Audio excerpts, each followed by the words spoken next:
Hi எல்லாருக்கும் வணக்கம். Actually இந்த வீடியோ நேற்றே போஸ்ட் பண்ணியிருக்கோம், கொஞ்சம் டிலே ஆகிடுச்சு.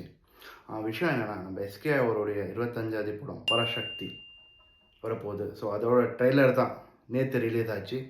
ஸோ உங்களுக்கு ஒரு சர்ப்ரைசிங் ஒரு நியூஸ் சொல்ல போகிறேன். அந்த படத்தில் 2 ஆக்டர் கேமியோ பண்ணியிருக்காங்க. ஸோ அந்த கேமியோ யார் பண்ணியிருக்காங்கன்னு உங்களுக்கு கடைசியில் ரிவீல் பண்ணுறேன். இது வந்து ஆக்சுவலி ஒரு 1960s நடக்கிற ஒரு periodical drama movie based on true ஸ்டோரின்னு சொல்கிறாங்க.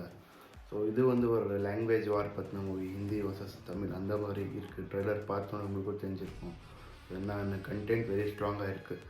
ஐ மீன் ஹோப் ஒரு நல்ல படமாக அமையும்னு நினைக்கிறேன். ஸோ இதில் வந்து அதர்வா ஒருவர் வந்து எஸ்கே அவரோட தம்பியாக பண்ணியிருக்காரு. So for the first time Ravi மோகன், நம்ம ஜெயம் ரவி தான் வில்லனாக பண்ணியிருக்காங்க. ஸோ அவங்களுக்கும் ஒரு கம்பேக் வரும்னு நினைக்கிறேன் இந்த படத்தில். ஸோ அப்புறமா நம்ம ஸ்ரீலீலா அவர் கன்னடா தெலுங்கு படத்தில் பண்ணியிருந்தாங்க, இப்போ தமிழில் டெபியூ கொடுத்துருக்காங்க. ஸோ அவங்களுக்கும் ஆல் தி பெஸ்ட். அப்புறம் நம்ம எஸ்கே அவங்களுக்கு 25வது படம் இது. ஸோ அமரனுக்கு அப்புறம் ஒரு கல்ட் கிளாசிக் ஆகும்னு நினைக்கிறேன்.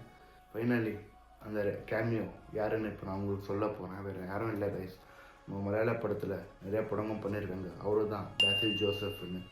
ஸோ இந்த சைடு நம்ம தெலுங்குல ஹீரோவாகவும் வில்லனாக கூட படமும் பண்ணியிருக்காங்க. அவரு தான் ராணா அவர்கள். ஸோ இவங்க 2 பேரும் தான் இந்த படத்தில் ஒரு கேமியோவாக பண்ணியிருக்காரு. ஸோ இந்த படம் அவங்களுக்கு எப்படி அமையும்னு தெரியல. ஸோ நானும் வெயிட் பண்ணுறேன். So all the best for Parasakthi.